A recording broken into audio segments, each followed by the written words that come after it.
Jeremiah chapter 16, verse 14, and it reads, Therefore, behold, the days come, saith the Lord, that it shall no more be said, The Lord liveth, that brought up the children of Israel out of the land of Egypt.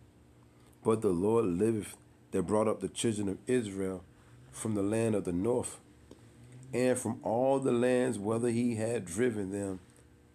And I will bring them again to their land that I gave unto their fathers. First and foremost, I want to give all praise, honor, and glory to the Heavenly Father and His only begotten Son, Yahweh, Bahashem, Yahweh Shai, Bahashem Rakakwadash.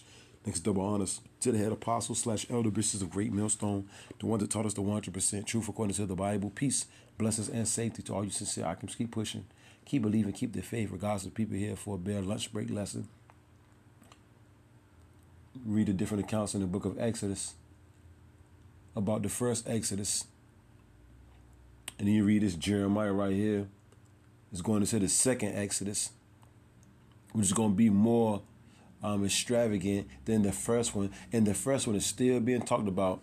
How the Lord split the sea, the Gulf of Suez, which connected to the Red Sea by way of Moses, King Moses, when the Israelites got delivered out of Egypt, you know what I'm saying, ancient Egypt.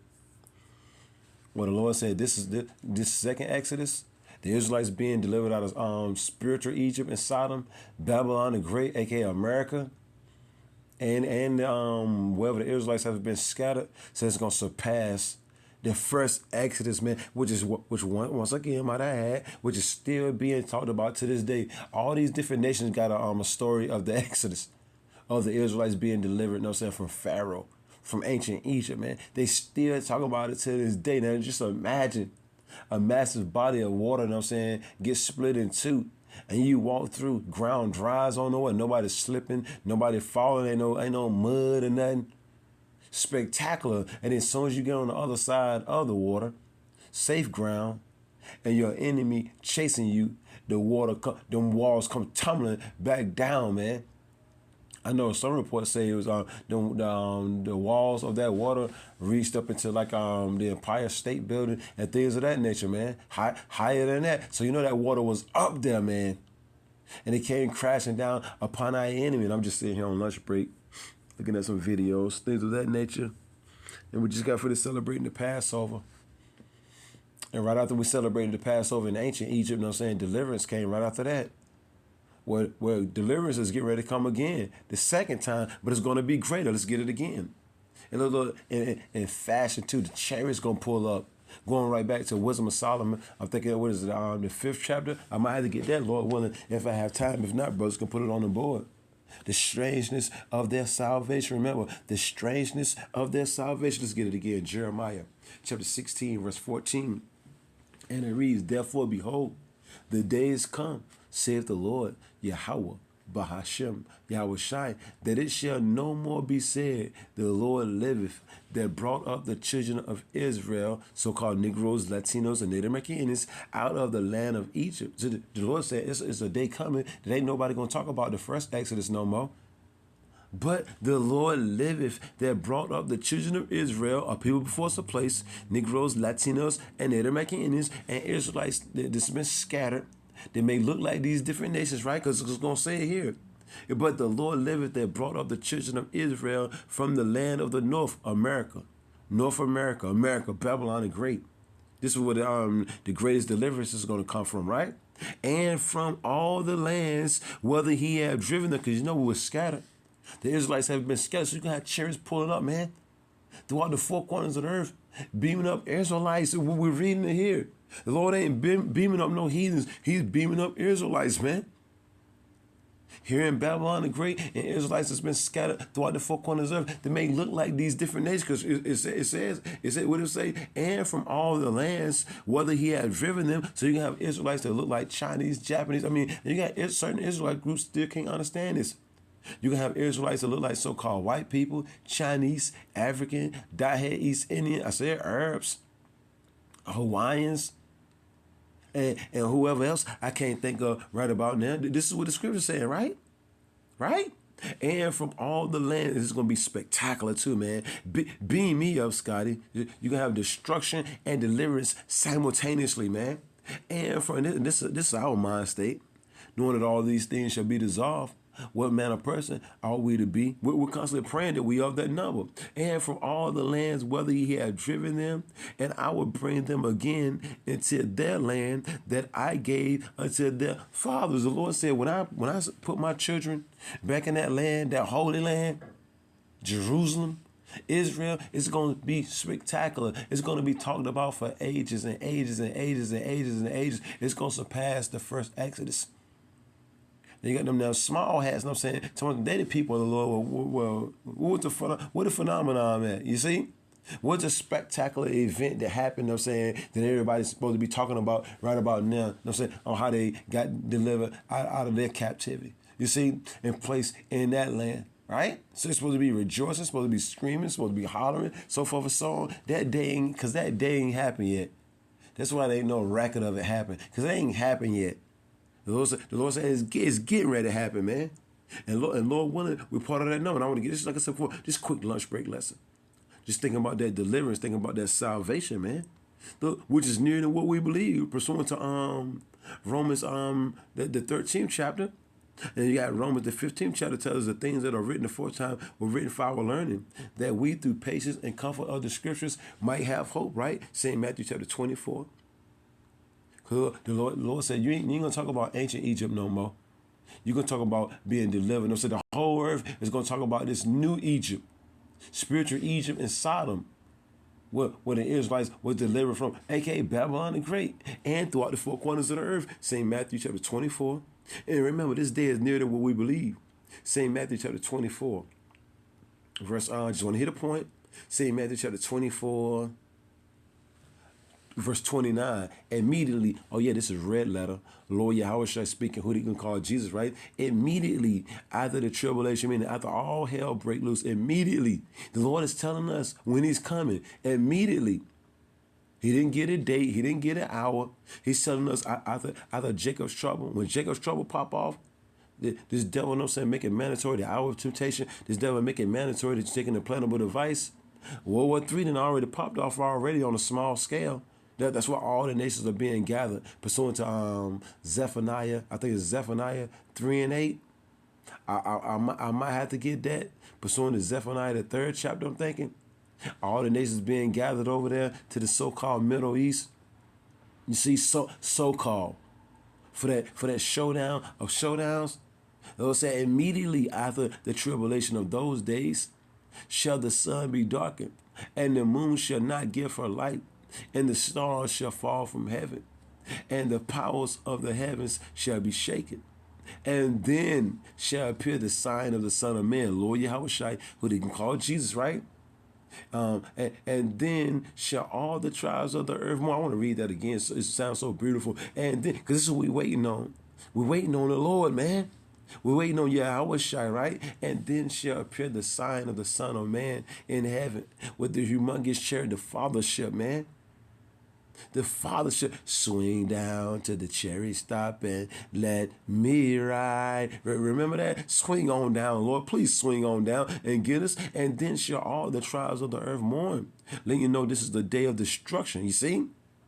It says, and they shall see the Son of Man coming in the clouds, the chariots, the fathership with the heavenly hosts, the clouds of heaven with power and great glory. This is the day that we're waiting on, right?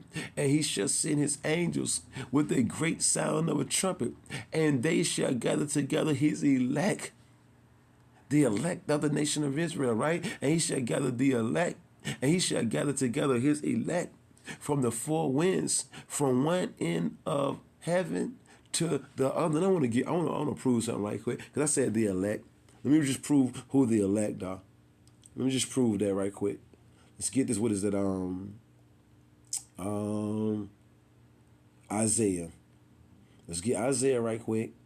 Like I said before, lunch break lesson. This ain't gonna be nothing long, Israel. Just want to get this right quick, because Scripture says he's gonna gather his elect throughout the four corners of the earth. Right? Let's get this. Isaiah chapter 45. Isaiah chapter 45, and is it 17? Here it is. Because Scripture says he's going to gather his elect, right? The elect of who, though? Isaiah 45:17. But Israel, remember, a people before us a place. But Israel shall be saved in the Lord Yahweh through his only begotten Son, Yahweh Shai, with an everlasting salvation. Yeah, and ye shall not be ashamed nor confound that world without end. But that ain't the one that I want. But it's letting you know right there who's going to be. But that's a good one right there. That's a good one right there. Who's going to be saved? Israel. But Israel shall be saved in the Lord. So when we just read in St. Matthew, the 20th chapter of his angels, you know what I'm saying, gathering together, and it said it, gathering together his elect. You see? The Israelites from the four winds. I know it's in this chapter right here, though. About the elect, mine elect. Let's see. Where is it at? Here it is. Here it is. Isaiah chapter 45, verse 4. For Jacob, my servant's sake, and Israel, mine elect. There you go, right there. Who's the elect? You know what I'm saying? Who's the elect nation on the face of the earth? The Israelites. So the Lord's going to gather the elect out of the elect. You see? Out of the elect, out of the elect nation is going to get gathered, man, and delivered in the chariots for Jacob, my servant's sake, and Israel, mine elect. I have even called thee by thy name. I have surnamed thee, even though thou hast not known me. So who's going to get delivered up into them chariots? The elect of the nation of Israel. Which once again consists of your so-called Negroes, Latinos, and Native Americans, and you got the Israelites that's been scattered throughout the four corners of it. They may look like these different nations. And then I want to get this. I want to get this right quick. This is Isaiah chapter 26. Look, and Lord willing, we part of that number. Isaiah chapter 26. Like I said before, this is some quick lunch break lesson. Lord willing, the hopeful elect of the nation of Israel is edified, right? And shalom to the 144,000 Israelite men, the prophets, some on the earth, some in the heavens, which once again consists of the so-called Negroes, Latinos, and Native Americans, and the rest of the 1/3 elect, which consists of men, women, children, friends of the prophets, things of that nature. Look, shalom to you and you only. Shalom, man. Isaiah 26:20. Come, my people. My people, not the whole world. Come, my people. And we just read, we know who he's talking about the elect. Listen, come, my people, enter thou into thy chambers, meaning the spaceships, the chariots, right? What they even call UFOs, right? Enter thou into thy chambers and shut thy doors about thee. Hide thyself as it were for a little moment, because it's only going to take 1 hour for the Lord to destroy this place. Pursuant to Revelation, the 18th chapter. It's only going to take 1 hour for the God of the Bible, through his only begotten Son, Yahweh Shai, who you're going to call Jesus, in the heavenly host to destroy Babylon the Great. 1 hour, man. And it's near that we believe, right? Hide thyself as it were for a little moment until the indignation, meaning righteous anger, be overpassed. Until the indignation be overpassed. And this day is near that we believe. For behold, the Lord Yahweh, through his only begotten Son, Yahweh Shai, cometh out of his places, coming out of the heavens, to punish the inhabitants of the earth for their iniquity, for their wickedness, man. This is what the Lord is coming to do, to punish you wicked people, man. The earth also shall disclose her blood, and shall no more cover her slain. Everything is going to be revealed. Everything, man. What is it? Matter of fact, I want to get this. Just get this. Like I said, just something quick, man. Just want to throw something out there for the whole for that. Them chariots about to pull up. Them chariots about to pull up, man. Said the second exodus, Jeremiah said the second exodus. The Lord told Jeremiah the second exodus, you know what I'm saying? Look, they ain't going to talk about the first one no more. The second one is going to surpass it. Hell, Wisdom of Solomon went into that, man. The strangeness of their salvation and all that, man. It's going to be strange, man. You see? Romans. Now, we didn't read different accounts. I think Elijah was one. Melchizedek was one. Lord Yahweh Shai, you know what I'm saying, most definitely got beaten up into a chariot. You see? But you're going to have a numerable amount of Israelites, a.k.a. the elect, getting beamed up this time, man. And shit, and everybody going to see it, man. It says every eye shall see him. When the Lord pull up, every eye is going to see him. And they're going to see Israelites being beamed the hell up, man. And so it's going to be a whole lot of Israelites that get left behind, man. It's going to be weeping and gnashing of teeth. Oh, yeah. It's going to be, oh, yeah, brother. With Hulkamania. Hulkamania, brother. It's going to be weeping and gnashing of teeth, man. Romans chapter 13, verse 11, and it reads, "In that," matter of fact, just click on it. Romans chapter 13, verse 11, and it reads, "In that, knowing the time, that now it is high time to awake out of sleep, for now is our salvation." Whose salvation? The elect. Lord willing, we part of that hopeful number. For now is our salvation nearer than when we believe. Because all the prophecies are lining up. All the prophecies, according to the Bible, are lining up. The Lord said the end is nearer than what you believe. You see? And this was written over 2,000 years ago. So how much closer are we now, man? How much closer are we now, man? You see? Romans 13:11, and that, knowing the time, that now, not later, Israel, that now it is high time to awake out of sleep. Beam me up, Scott. The Lord said, when you see these things come to pass, just look up. See what things, the prophecies, man. Kicking in to how I get. He said, look up, because your redemption draweth nigh. So we stay looking up, man. We stay looking up. Then now it is high time to awake out of sleep, for now is our salvation nearer than when we believe. And the only people that's looking for salvation or praying for salvation, praying to be delivered, is the hopeful elect. Everybody else want to stay here for another 1,000 years, for another 500 years. And enjoy what King Moses say? They want to enjoy wickedness for a season, because they ain't gonna last too much longer. This wickedness ain't gonna go on too much longer. You can feel it too, man. You can feel that the Lord's getting ready to make a move on this place, man. You can feel it. You can feel it in your bones, man. Let's get this.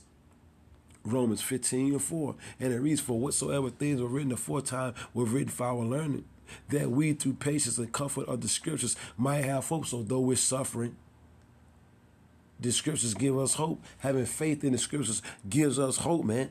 Even though we're suffering right about now. You see? Here in Babylon the Great and throughout the four corners of the earth. You see? And it's going to be beautiful to see hopeful elect brothers and sisters being beamed up, if we have that number, being beamed up and delivered throughout the four corners of the earth. It's going to be beautiful, man. You see them chariots pull up, man. It's going to be a beautiful thing to see the Lord put them chariots pull up, man. It's going to be a beautiful thing. Let's get this last one, because I got to roll. Like I said before, lunch break lesson. You see, it's almost over. St. Luke chapter 18. Baba Kashuk and the brother put that Wisdom of Solomon up there. I think it's the 5th chapter. The strangeness of their salvation. The strangeness of their salvation is going to be them chariots. That's going to be a strange thing for them chariots to pull up. That's going to be a strange thing, man. St. Luke chapter 18. St. Luke chapter 18 and 7. "And shall not the Most High Yahweh, through his only begotten Son Yahushua, avenge his own elect?" Now we read Isaiah 45, and I think it was 4. "Jacob my servant, and Israel mine elect."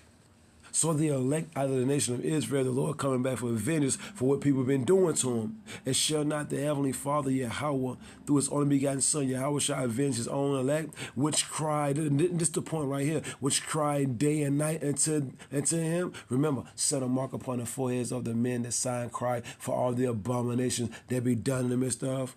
"Though he bear along with them, I tell you that he will avenge them speedily," man. These people are going to pay. When the Lord pop up on the scene, you wicked people are going to pay, man. "I tell you that he will avenge them speedily. Nevertheless, when the Son of Man cometh, shall he find faith on the earth?" Yeah, because the scripture say, "Let my prophets be found faithful." You see? So the true men of the Lord, they most definitely going to be found faithful, man, to the very last drop, man. And Lord willing, we part of that number. Starting off with the elder apostles / elder bishops of Great Millstone, and men on down, and the true blue affiliate brothers. Lord willing, we are that number to be found faithful. That's why we're constantly praying to the Lord to increase our faith. I think that's going back to the book of Acts, man. Increase our faith, or it might be something else, but these are comforting scriptures, and the scriptures say, "Comfort my people with these words." So that's exactly what we do. We comfort our people with these words. And I got one more, then I'm gonna wrap it up. Let's get Psalm 18. Let's get Psalms 18. It's many other scriptures that I could have brung out. Matter of fact, I just go back to Isaiah right quick. Let's get Isaiah 66. Let's end it off with that. The end is near. Let's get our houses in order. The end is near than what we believe, man. That second exodus is coming soon. That second is soon. That second exodus is coming soon, man. You see? Isaiah 66. And Isaiah chapter 66, verse 15, and it reads, For behold, the Lord Yahweh Shai, Yahweh Bahashim Yahweh Shai, will come with fire, and with his chariots, which you're going to call UFOs, spaceships, like a whirlwind, to render his anger with fury, and his rebuke with flames of fire. For by fire and by his sword will he plead, will the Lord plead with all flesh, meaning judge. The word plead means to judge. The Lord is going to judge you ninjas out there, man. You see, and you heathens, for by fire, because the scripture say, the slain of the Lord shall be from one end of the earth to the other, man. Their bodies are not going to be gathered. The scripture say they're not going to lament for them, so there ain't going to be no funerals. We go through this all the time. Ain't going to be no funerals. Ain't going to be no damn pallbearers. Ain't going to be no reef toters, or whatever you call them people. You see? Ain't going to be no damn pastor up there running his damn mouth, lying like hell. So I said, he was a good girl. No, I said, he was a good boy. She was a good girl. Ain't nobody doing all that, man. Scripture said they're going to lay upon the ground as dung, man. Dung, man. What it say? And with his chariots like a whirlwind, to render his anger with fury, and his rebuke with flames of fire. For by fire and by a sword, the Lord gonna be shooting laser beams, and the missiles, the intercontinental ballistic missiles, those ICBM missiles, are gonna be hitting this place, man. What is it? 200 million warheads? Millions of missiles with 200, and I think each missile, has probably about 5 warheads or more inside of them. I don't see that many missiles being built. We walk by faith, not by sight. If the scripture says it's going, that's the thing about it. You Israelites, stop being carnal. If the Lord said it's going to happen, damn it, it's going to happen, all right? You ain't got to see it. You're going to see it when it start to happen. That's exactly when you're going to see, you're going, shit. What it say? For by fire and by a sword will the Lord plead with all flesh, and the slain of the Lord Yahweh Bahashim Yahweh Shai shall be many, man. So yeah, I just want to do that real quick, man. Just bring out that Jeremiah the 16th chapter and a couple more other scriptures, just linking them up, man. Hey, salvation near, and we believe that second Exodus coming soon. Shalom.